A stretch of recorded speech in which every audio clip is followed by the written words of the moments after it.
বেশ কয়েক মাস পর আমার 4 মাসের বাচ্চাকে সঙ্গে করে নিয়ে রেস্টুরেন্টে গিয়ে লাঞ্চে ইটালিয়ান খাবার বেশ সাঁটিয়ে খেলাম। দিনটা ছিল 1 ডিসেম্বর, রবিবার, আমাদের 5 বছর পূর্তির বিবাহ বার্ষিকী। কোলে 4 মাসের ছোট বাচ্চা, তাই সেভাবে সেলিব্রেট করতে না পারে দিনটাকে অগেচো যাতে না হতে হয়, তাই আমরা 3 জন মিলে চলে গেছিলাম লাঞ্চ সারতে রেস্টুরেন্টে।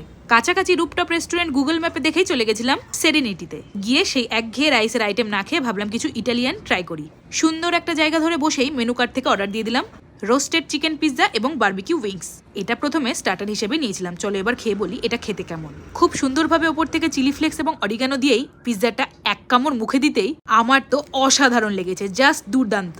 এতদিন আমার প্রিয় পিৎজা ছিল ডমিনোজের পিৎজা, বাট এইটাকে এই পিৎজাটা সেটাকেও হার মানিয়েছে।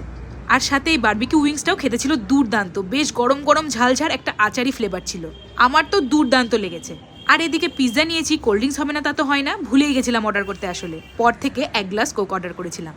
আর এই পিৎজা দিয়ে কোকের সাথে এনজয় করতে তো দারুণ লাগছিল। তবে এই খাবারগুলো খেয়ে এতখানি পেট ভরে গেছিল যে মেন কোর্সের খাবার তো পেটে খাওয়ার জায়গায় ছিল না, সেই জন্য প্যাক করে নিয়ে নিলাম। নিয়েছিলাম 1 প্লেট চিকেন ফ্রাইড রাইস আর 1 প্লেট শেজওয়ান চিকেন। এদিকে শুধু আমরা খাবো তা তো হয় না, তাই জন্য বাচ্চার খাবারটাও সাথে করে নিয়ে এসেছি, ওকে খাইয়ে দিলাম। এদিকে দেখো, বাইরে বেরোতে পারলে আমার বাচ্চা বেশ খুশি, খুবই মজা, আর ক্যামেরা দেখলেই তো এরকম হাসি দেয়। দিনটা তো আমরা খুব এনজয় করেছিলাম। তবে এই প্যাক করা খাবার বাড়িতে নিয়ে গিয়ে আবার সন্ধ্যাবেলা খেয়েছিলাম। সত্যি বলতে সবকটা খাবারই খেতে ছিল দুর্দান্ত। কম টাকা এরকম সুস্বাদু খাবার সত্যি সব জায়গায় পাওয়া যায় না। ভিডিও কেমন লাগলো জানিও কিন্তু।